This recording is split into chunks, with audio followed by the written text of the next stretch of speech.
السلام عليكم ورحمة الله وبركاته. اللهم صل وسلم وزد وبارك على سيدنا محمد وعلى آله وصحبه أجمعين.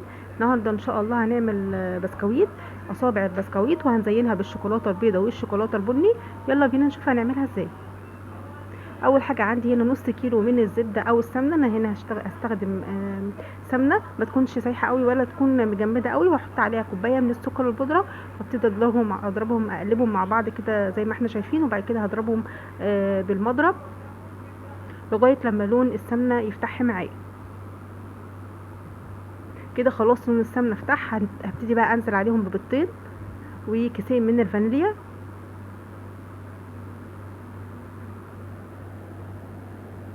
وهقلبهم مع بعض كويس جدا.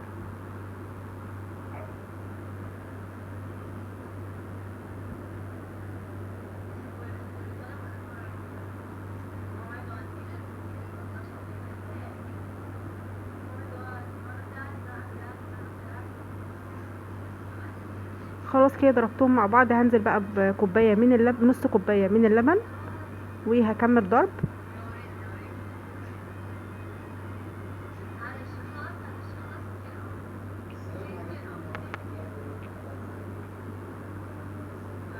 خلاص كده ضربتهم مع بعض كويس جدا. هبتدي بقى الم اللي في الجوانب، وهجهز الدقيق بتاعي. طبعا انا لازم اجيب دقيق يكون انا واثقه فيه ويكون كويس جدا عشان خاطر ما يبوظليش البسكويت. ممكن تجيبي دقيق جاهز لو حابه تكوني واثقه فيه. عندي هنا كيلو من الدقيق، هحط عليه نص معلقه من البيكنج باودر ورشه ملح، وهقلبهم زي ما احنا شايفين كده. وهنزل بيهم يعني مش هنزل بمقدار كله مره واحده، هنزل بشويه شويه من الدقيق، وهعجن البسكويت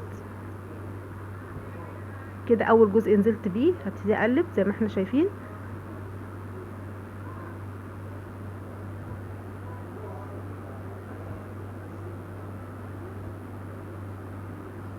بعد كده هنزل بباقي الدقيق، وهلم المكونات مع بعض كلها بايدي بقى دلوقتي عشان خاطر انا عايزه اكون العجينه بتاعه البسكويت.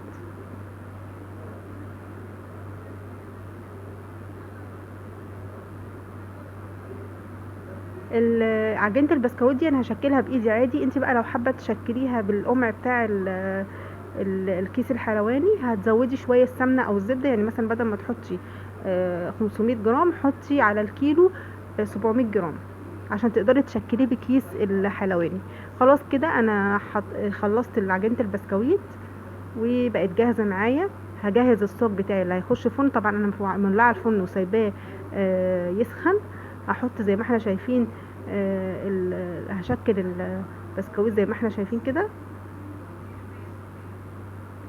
هعمله اصابع، وزي ما قلت لك لو حابه تشكليه بكيس الحلواني هتزودي السمنه او الزبده شويه عشان يقدر يبقى تشكل معاكي بكل سهوله من كيس الحلواني. باخد قطع من العجين زي ما احنا شايفين كده، بعملها بصبعها بايدي زي ما احنا شايفين. بحاول اخلي اصابع البسكويت كلها قد بعض كده. خلصت الصاج الاولاني تقريبا كل الاصابع زي بعضها، البسكويت كله قد بعض. وادي الصاج التاني هتدخل الفرن. البسكويت ده هيخش الفرن مش هيقعد اكتر من 10 دقايق، وخدي بالك عشان ما يتحرقش منك. هو 10 دقايق مش اكتر من كده. اول ما يخرج هتسيبيه لغايه لما يبرد خالص عشان خاطر تقدري تمسكيه. زي ما انت شايف كده لو بيخرج طري شويه ممكن يتكسر منك اول ما تيجي تمسكيه، فانت لازم تسيبيه يبرد خالص، وبعد كده تبتدي تطلعيه من الصاج او تبتدي تشكليه وتزينيه. انا هنا هزينه بايه بقى؟ هزينه بشوكولاته بني مسيحاها في حمام ميه، وشوكولاته بيضه، وخدت جزء من الشوكولاته بيضه لونته باللون الاحمر اداني اللون البامبا ده. وهبتدي بقى اغطي كل بسكويت كده، كل واحده بسكويت هبتدي اغطي نصها كده بالشوكولاته. ممكن تغطي الجزء يعني ممكن تغطيها كلها بالشوكولاته، بس احنا هنغطي جزء بس منها كده، وتحطيها على حاجه يعني كيس او حاجه مثلا، او المفرش السيليكون ده. وعشان انتي بعد كده هتحطيه في التلاجة، وعشان يكون سهل ان انت تخرجي البسكويت منها، لان انت لو حطيتيه في طبق او اي حاجه الشوكولاته ما تتجمد هتلزق في الطبق والبسكويت هيتكسر منك. فانت تاخدي بالك من الحته دي. انت بعد ما تحطي الشوكولاته على البسكويت بتسيبيها على حاجه، كيس او مثلا او ورق زبده او اي حاجه تقدري تطلعي منها البسكويت من غير ما يتكسر، يكون سهل معاكي. فانت بعد ما هتحطيه على مفرش السيليكون ده هتشيليه في الفريزر، وبعد كده هتبتدي تخرجيه من مفرش السيليكون وتحطيه في طبق التقديم بتاعك او في العلبه اللي انت هتشيليه فيها. طبعا تحفظيه في التلاجة لان عشان الشوكولاته ما تسيحش وتكون متماسكه على البسكويت. اهو انا كده لونت واحده باللون البني وواحده باللون الابيض، وكمان هعمل واحده باللون البامبا، وطبعا ممكن تزودي الالوان زي ما انت عايزه.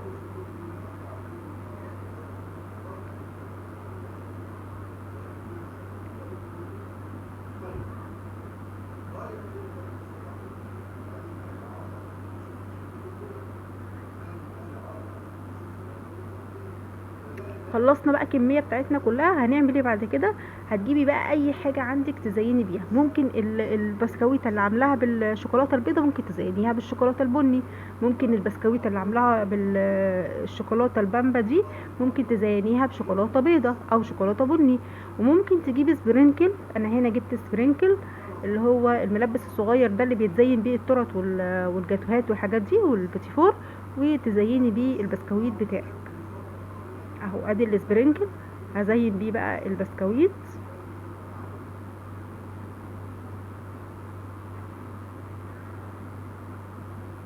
اي حاجه عندك تزيني بيها. ممكن تسيبيه كده بس عليه الشوكولاته زي ما انت حابه. البسكويت ده حلو جدا في المناسبات وطبعا شكله زي ما احنا شايفين كده بيفرح الولاد جدا. ممكن تقدميه هديه في اي وقت في علبه كده شكلها شيك كده، تحطي فيه البسكويت وترصيه فيها. طبعا تحفظيه في التلاجة قبل ما توديه لاي حد. وادي البسكويت بتاعنا خلص كله. هشيله بقى دلوقتي في الفريزر او في التلاجة لغايه لما يمسك نفسه، وبعد كده هبتدي احطه في طبق التقديم.